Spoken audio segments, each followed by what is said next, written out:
For thousands of years, every morning and evening, Jewish people have prayed these well-known words as a way of expressing their devotion to God. They're called the Shema. Hear, O Israel, the Lord is our God, the Lord is one.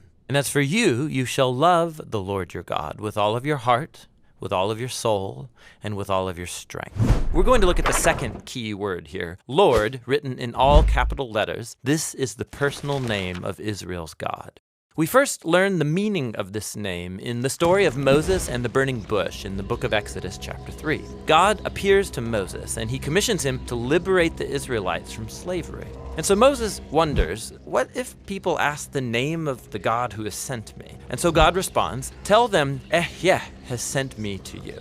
Now, that Hebrew word Ehyeh means I will be. In other words, God's name means that he is the one who is and who will be. God's existence doesn't depend on anyone or anything else. This God simply is. But it will sound kind of strange for Moses to go say to the Israelites, I will be has sent me to you. Only God can say, I will be. So in the next sentence, God tells Moses the version he should say aloud. Yahweh, the God of our ancestors, he has sent me to you. Now, that word Yahweh is the ancient Hebrew form of the verb he will be. And this is the personal name of the God of Israel. It appears over 6,500 times in the Old Testament. Now, here's what's interesting. Over the centuries, Israelites wanted to honor the sacred nature of this divine name. So, as they read the Hebrew Bible aloud and they came to this name, they stopped saying Yahweh and instead started saying the Hebrew word for Lord, which is Adonai. Now, this practice has been continued throughout the centuries, and so later, when people started translating the Bible into English, they adopted the same practice. Instead of spelling out the divine name, they translated it as Lord, spelled in all capital letters. Okay, you got that? Good, because there's more.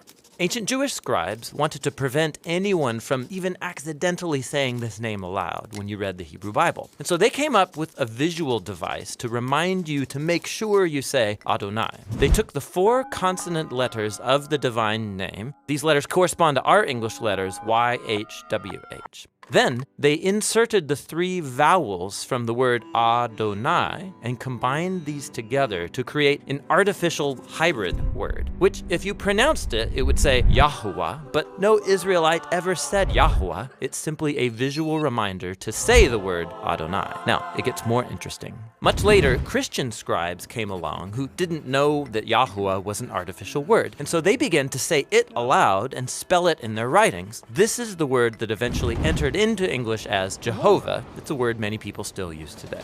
But the main thing is, the word Lord in all capital letters is an indication of the divine name. Don't confuse it with the word Lord in your English translations that's not in all capital letters. That is the actual Hebrew word Adon, which just means Lord or master. This word can refer to people like kings or the master of a servant, even a shepherd over his sheep. And sometimes biblical authors will use this word to refer to God, like in the phrases, the Lord of all the earth or the Lord of lords. But behind all of these words, Yehovah, Lord, Adonai, stands the original divine name of the God of Israel. It refers to the one who was, who is, and who forever will be.